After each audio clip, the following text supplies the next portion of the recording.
The office was created in 2015 after a friendship and work relation with Andrea in RPBW, Renzo Piano Building Workshop, where we decided to begin together this new adventure. I'm Susanna Scarabicchi, founder of Tectoo Office.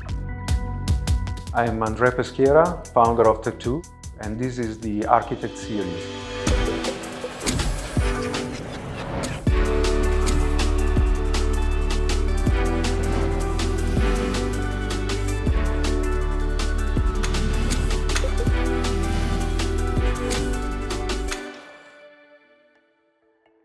More or less now we are 20 people, and is a sort of combination of talent, that is always important, experience and vision. And all together we try to solve complex challenge and to create innovative solution. It's a mid-sized company where every project leader is able to bring his own experience to the table. So the teamwork is characterized by strong collaboration that is not just sharing tasks between people, but is sharing ideas, vision and solution.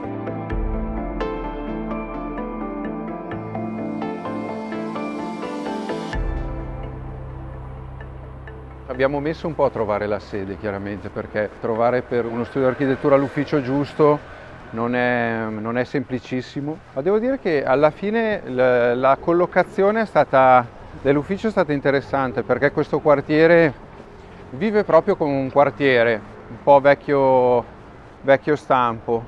Ha tutto quello che può servire, attività di vicinato, e un piccolo commercio di vicinato, e quindi si crea un po' quella situazione dove inizi a conoscere luoghi e persone attorno, e crea quel minimo di routine che magari in una città, dire poi così... Per me è comodissimo, visto che io vivo teoricamente a Genova, sulla direttrice Genova-Milano. In effetti, certo. Arrivo qui senza dover attraversare la città.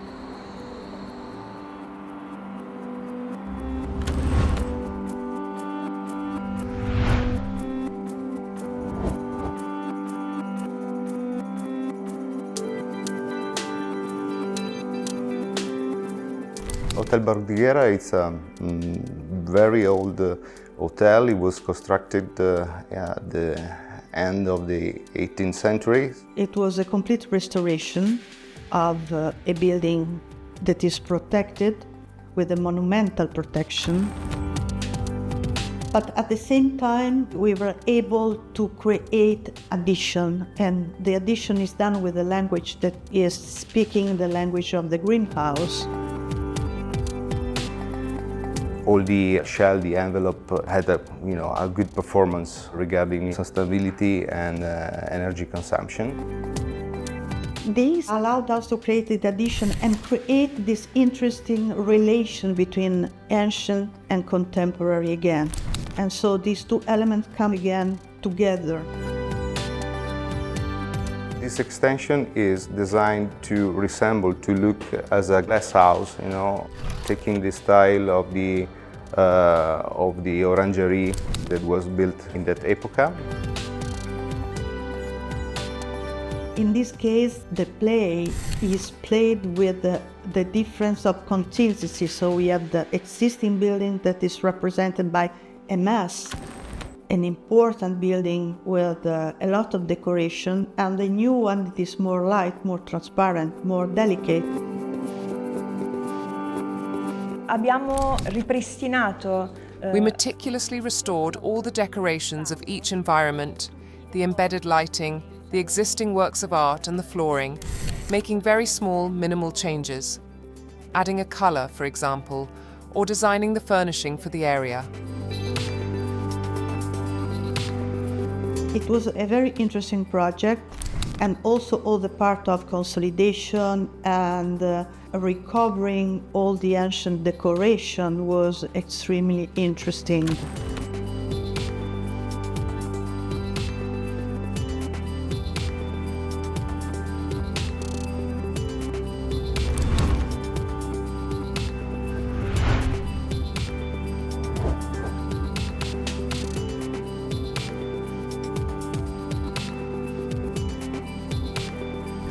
2022 is a workplace, as mentioned, new built, and the sustainability aspect and the functionality was extremely important. It's placed on Via Pisani, which is, let's say, the major axis coming from the central railway station to the center of Milan, of the city of Milan.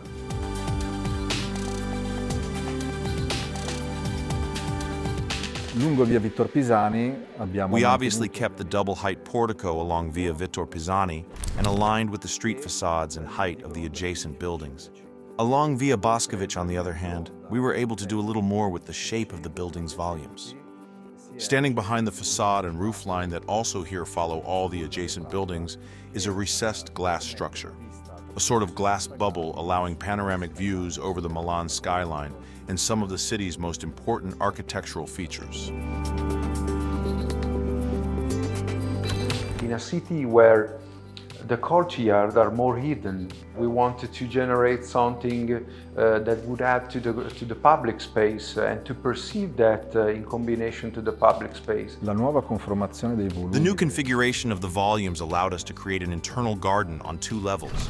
There's a sunken basement-level courtyard that allows light to penetrate all the communal areas at this level, and a ground-floor garden.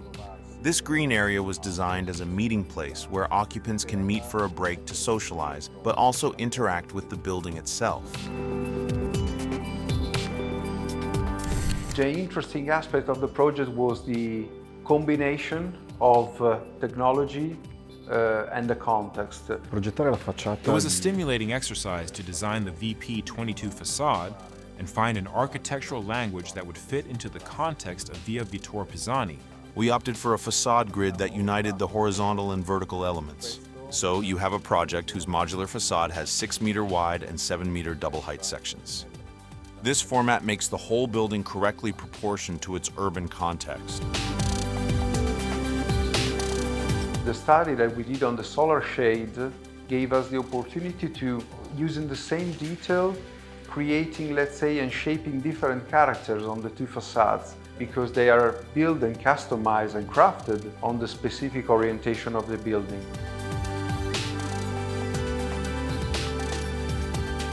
Sustainability is a crucial issue when designing modern buildings.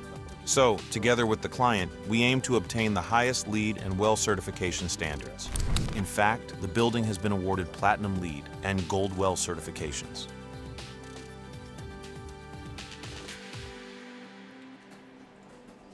Effettivamente se lo interrompi qui e qui, questo ti permette di fare lo shift e quindi quello che ti trovi è giunto, cioè non ti porta.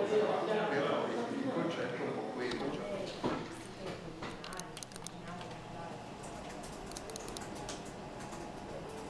We have our own methodology, which is, let's say, it's not a receipt already done. Every time, obviously, we have our own way of giving interpretation to the different needs. The first step of a project is an act of listening. Listening is extremely important. We need to listen sight, we need to listen the people that live in a place, and searching the genius loci of a place.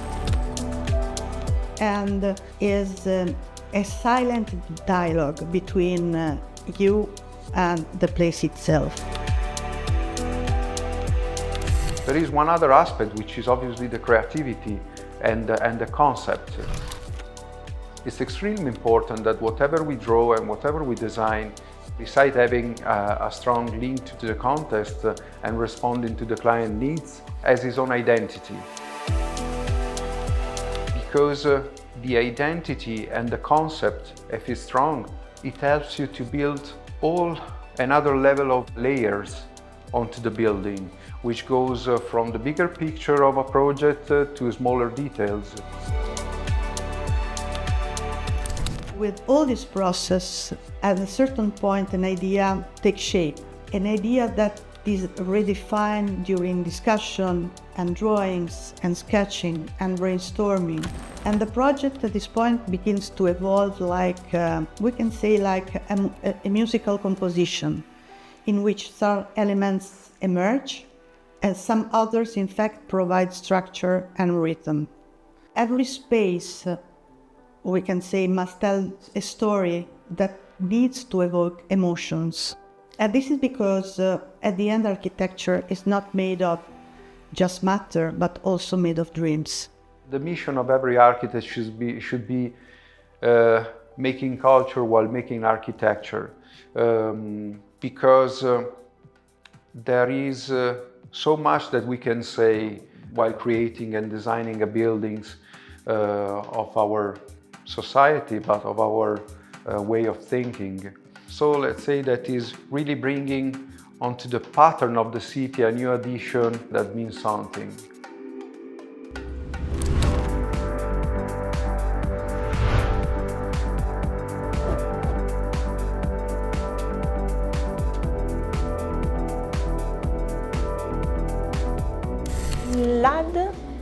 LAD is an urban-scale regeneration project encompassing an area between Milan's Linate airport and Idroscalo, the city's artificial lake. It's a far-reaching project that's part of the 2030 Linate master plan.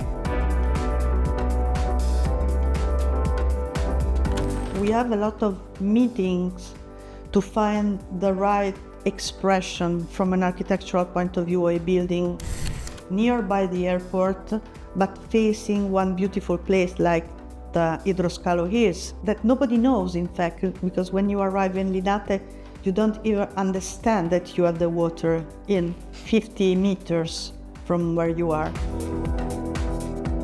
First thing to say about this project is that we had a lot of constraints. So with this constraint, we had to develop the project in length, and we decided to make basically 2 long parallel volumes in order to make it work as a concept, as an engineering device, not like an architecture, you know.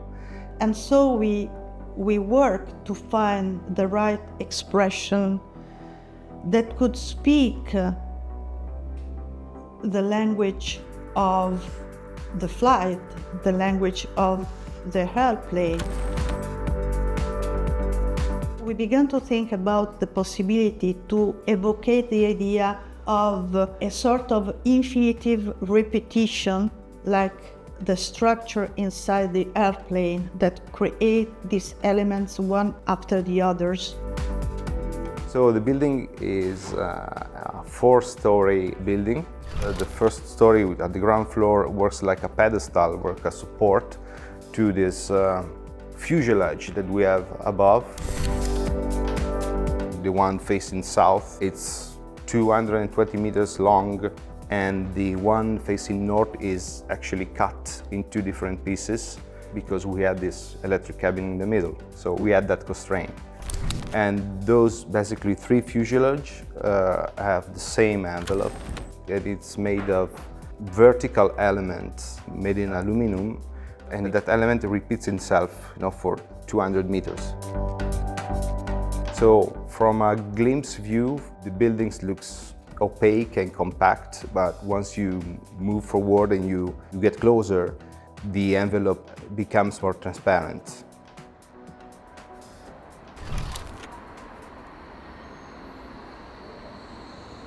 Mi chiedevi la passione delle moto. Ho detto che è una passione un po' che è nata per vie traverse, e anche un po' dal passione di mio padre. Lui si occupava di disegno meccanico, però era appassionato anche di motori. Il parallelismo mi veniva anche pensando, magari un libro che avete letto, lo Zen e l'arte di manutenzione della motocicletta, che poi è un libro introspettivo, e quindi la manutenzione della motocicletta è un po' un parallelismo con il proprio modo di essere, e vedere le cose da una prospettiva diversa, come si fa anche in un progetto. C'è il momento in cui il progetto richiede concentrazione per guardare, concentrarsi e trovare una soluzione, ma c'è anche il momento in cui hai necessità proprio di staccare, perché quel distacco ti porta a vedere le cose in modo diverso, e la motocicletta aiuta molto in questo. L'ultimo progetto che ho seguito quando ero partner da Renzo Piano è stato che ho finito, non il cantiere ma il progetto, il museo dell'Academy Award, e quindi ho passato 3 anni stando circa 10 giorni al mese a Los Angeles. Ho fatto un workshop di 3 giorni con personaggi tipo Steven Spielberg a parlare degli allestimenti del museo. Per me è stato incredibile, veramente bellissimo. Mi sono divertita tantissimo. Mi è proprio piaciuto conoscere le persone dal vero, quelli che siamo tutti abituati a vedere sulle carte patinate oppure... No, è stato molto bello, molto bello.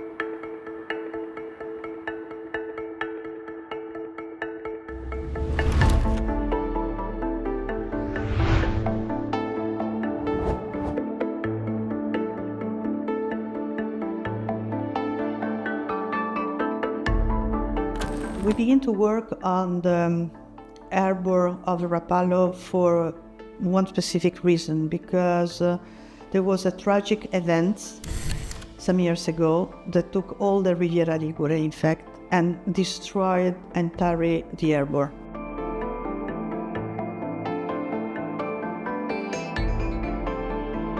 So for sure we will not be involved in the project of the protection itself, but on all the rest, so the arbor, the spaces, the shops, the activities.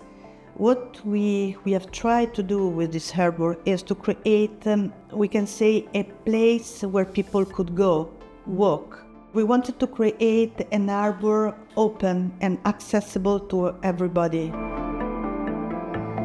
So it's one arbor where the pathway for blind people are integrated in the stone. We were obliged to demolish and rebuild. The building that we demolished was the Torretta, and in fact we rebuilt a building that is called Torretta. Also, if the use is completely different. Now is a point of aggregation because it's a restaurant, bar, cafe bar, cocktail bar. Is a place where people meet any hours from the morning until and in the night. And due to the fact that the building itself is along the structure of the arbor and as we can say boats on both sides, the architectural language that we wanted to evoke was the language of the boat.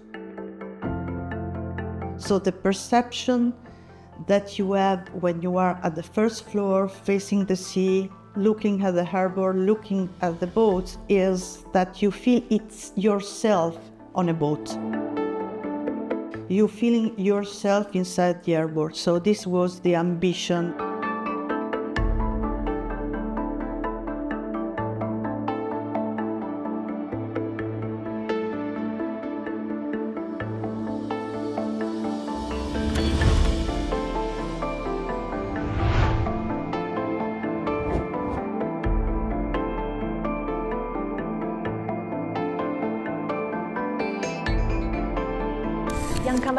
Bianca Maria 31 is a redevelopment project of a historic building in Milan's old city centre fabric. Its architecture dates back to the early 20th century, and so it's in Art Nouveau style, interpreted, however, in a rather sober, simple and elegant manner. It belonged to the family Höpli, the famous publisher, and when we approached those buildings, I wouldn't say it was in a bad state of maintenance. It was just obviously a 100-year-old building with old plans, with old structure, with very refined detail. There is a beautiful entry, there is a beautiful lift and staircase, so many elements that we wanted to emphasize and provide additional value, and actually they are the value of the project. The decorative themes on the facades are echoed in the interiors, which take up both the geometric and floral themes typical of Art Nouveau decoration. The motifs are repeated on the murals, inlays and decorated railings and create an interweave of patterns.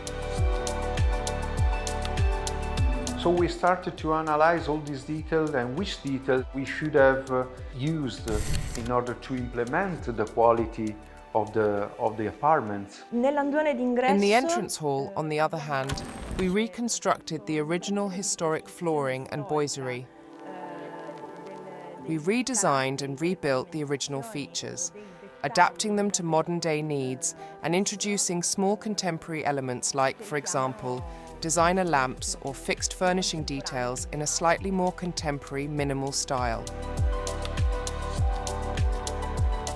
Now the building is finished, it's really well appreciated, so we are really happy about that, and we look forward to see it filled with people living there.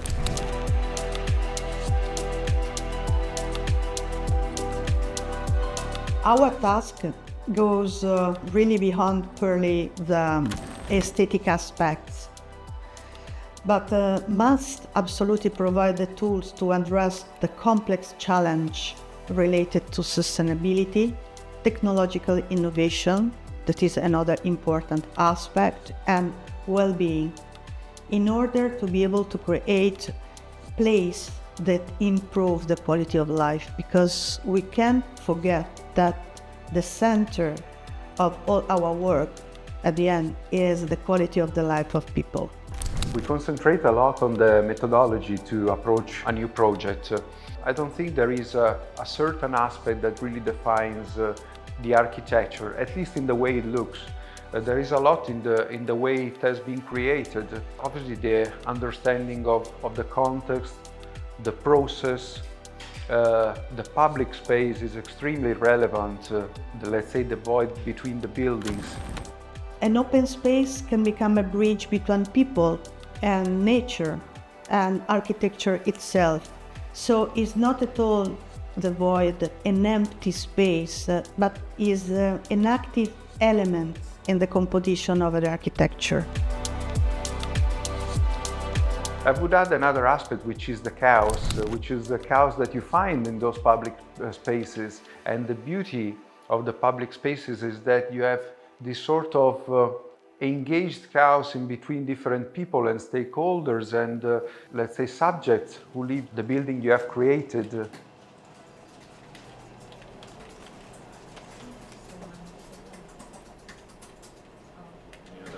Qua il problema è che però è proprio profondo.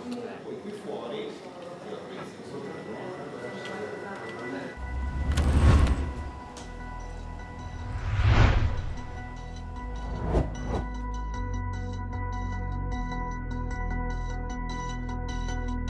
One project that I really felt attached to and really interested to in the last year was the primary school of Suzzara.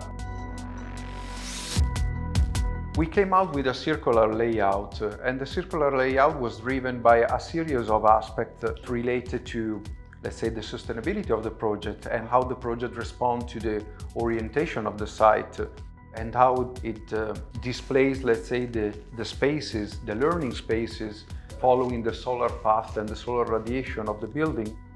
But there is always, as mentioned, a sense of space that we need to create, which is not just functional, is also an identity. So we started with this circular shape, which from a functional point of view, it gives us the opportunity to create a series of classrooms towards the sun, while at the same time giving the opportunity to create these long views, because in a circular shape, you can see everywhere from the center. Another aspect that was taken into consideration, obviously, was the sustainability of the building itself, in particular the structure, which is all in wood. The school is done all in wood in Ixtlan, which is a layered wood, and is used for vertical elements like the columns, but also for the slabs. It happens often that you start using woods and then for many reasons you start covering it. But obviously for us it was important to show that structure that would characterize the school. So we solved the acoustic aspect that was quite relevant for the classroom, creating like these floating panels in between the beams. And we have structured also and designed the MEP and the mechanical planting, shaping it and designing it following the same modular aspect of these slices of the school. So there is always a concept even in that project driving you, and is driving you not only into architecture but also in controlling what the other consultants are doing in such a way that the concept that comes out is the combination of all these elements put together. Let's say we look forward to seeing it built. That's quite an interesting project.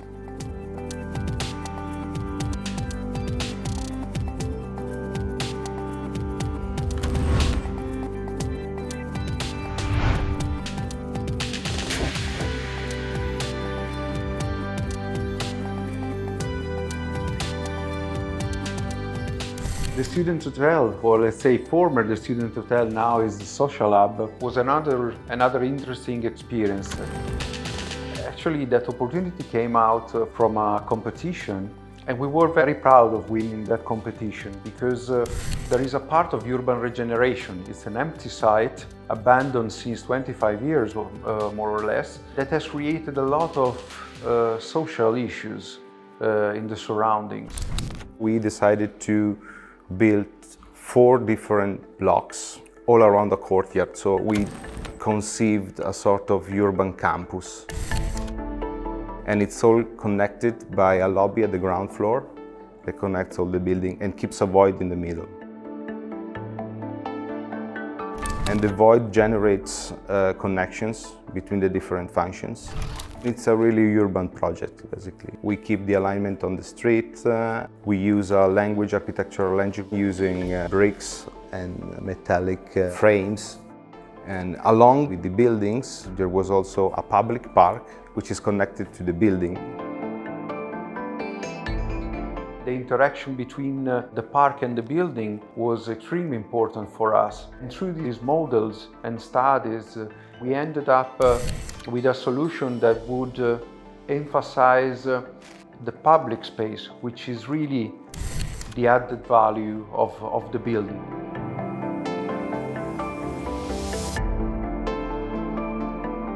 Architecture is a long journey. It's a long career.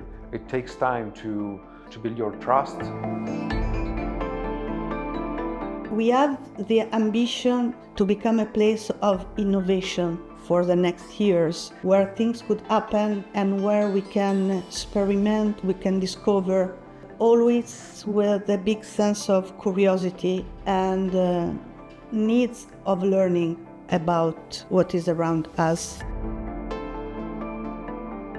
An architect should never feel fulfilled with what he does. There is always something that you can change, that you can make it better. It's always important to criticize what you are doing in order to get better, in order to find new ways of making things. Understanding how the world could be in the future and rethinking how the city could be in the future is extremely important. And so this could be extremely important to understand the needs and the desire of people.